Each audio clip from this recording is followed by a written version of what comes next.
What kind of king starts a war for another king's crown? The kings of Europe thought he had lost his mind. But Edward III wasn't asking for France. He was coming to take it. The French king laughed. Until England began building the greatest war fleet in its history. Hundreds of English ships pushed into the English Channel, carrying thousands of soldiers toward the coast of France. Then, the English Channel erupted into war. French warships burned from bow to stern. Others disappeared beneath the waves. This wasn't just a battle. England had just rewritten naval warfare. It was the beginning of a war that would last 116 years. The 100 Years' War begins. The sea was still burning. Smoke swallowed the horizon. England had won its greatest naval victory. But this war had never begun at sea. It began with a crown. One crown. Two kings.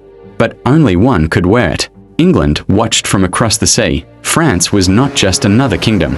It was Europe's greatest prize, admired, feared, and envied by every neighboring ruler. Only 30 kilometers of water separated England from France. But that narrow sea would soon divide Europe itself. Whoever ruled France controlled enormous wealth, thousands of knights, and influence across the continent. Its throne suddenly stood empty. King Charles IV was dead. He left no son behind. For the first time in generations, nobody knew who should rule France. Some supported Philip of Valois. Others looked across the sea towards England, toward a young king named Edward III. He wasn't French, but his mother was the daughter of a French king. Edward believed it gave him the strongest claim. France disagreed. They refused to let a foreign king rule them. Instead, Philip of Valois became King Philip VI of France. Across the Channel, Edward watched. The crown had slipped through his fingers. But he made one promise. France will be mine. Edward had made his claim. But France had already chosen its king, and Philip had no intention of giving it back. Across the Channel, Edward III faced a choice. He could abandon his claim or challenge the king who now wore it. Edward chose neither surrender nor silence.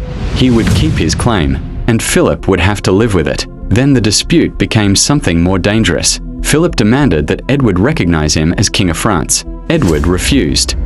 Neither king would kneel to the other.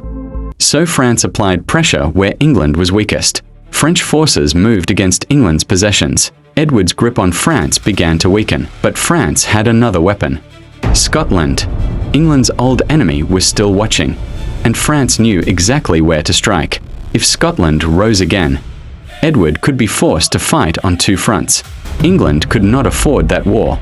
So Edward began searching for allies. Gold, treaties, promises, soldiers. England began buying loyalty across Europe.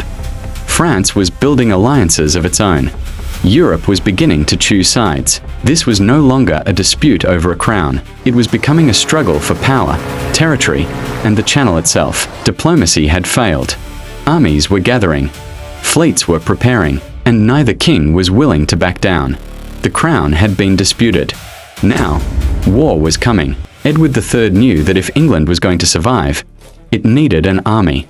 Not a ceremonial army, but a force capable of crossing the Channel and fighting France itself. Edward began calling his nobles to war. Knights answered the call. Archers answered it too. Soon, the roads of England filled with men heading toward the king. But armies needed something more than courage. They needed weapons, spears, swords, and thousands of arrows. Edward was building more than an army. He was building a machine for war. But France could not be defeated by soldiers alone. The English Channel stood between Edward and his enemy, and whoever controlled those waters controlled the road between the two kingdoms. Edward ordered ships to be prepared. Timber was dragged from the forests. Hulls rose from the ground. Masts were raised, and weapons were loaded onto the decks. England's fleet was taking shape, but Edward wasn't the only king. Philip VI knew exactly what England was planning. France began gathering its own fleet. The Channel was becoming a battlefield before a single ship had even arrived. Edward could not allow France to control the sea. So the English fleet began to move. Hundreds of men sailed with them. Soldiers stood ready on the decks. Archers prepared their bows, and somewhere ahead, the French fleet was waiting. Edward had wanted France. Now he would have to fight for the right to reach it. The two fleets finally found each other. For days, England had been searching for the French fleet. Now, they were waiting just ahead. Hundreds of ships filled the water. English commanders knew they had one advantage: their archers. French commanders knew they had another: numbers. Neither side intended to retreat. Then the first arrows flew. Sky disappeared beneath them. They crashed into the French decks. French crossbowmen answered, and suddenly, the channel became a battlefield. Ships slammed into one another. Men climbed across the decks. Swords flashed through the smoke. Shields shattered. And the sea around them turned red. But Edward III understood something important. Winning the battle would not be enough. England needed to destroy France's ability to control the channel.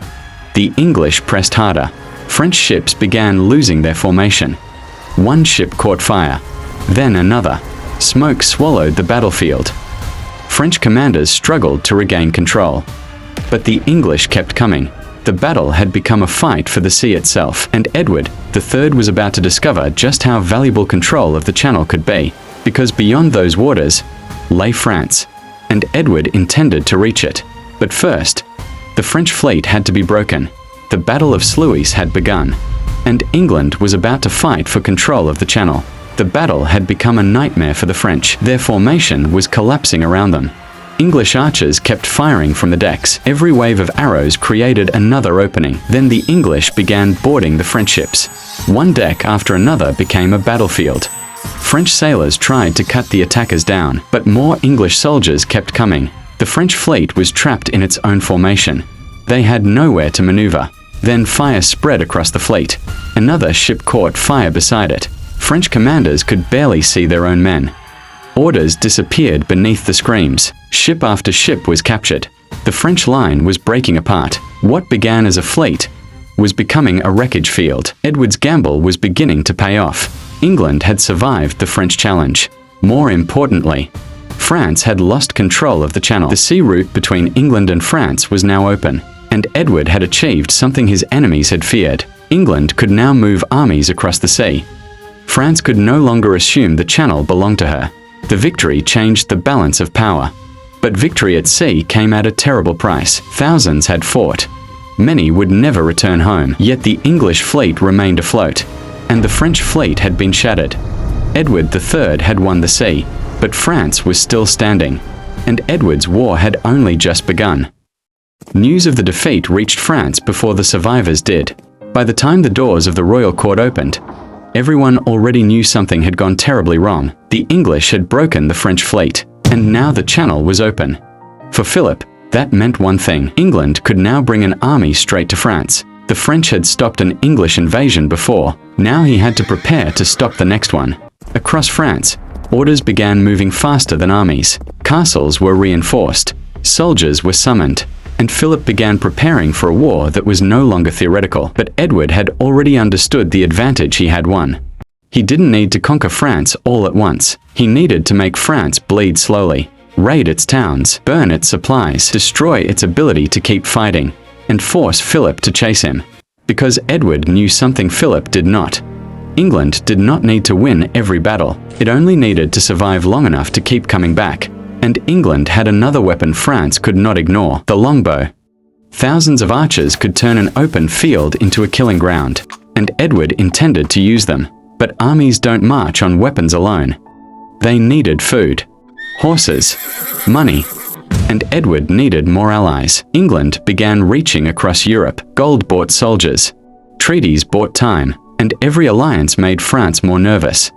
Sluys had changed the balance of power. France had lost its fleet. England had won the channel. But Edward hadn't crossed the sea just to win a battle. He wanted France, and now the road was open.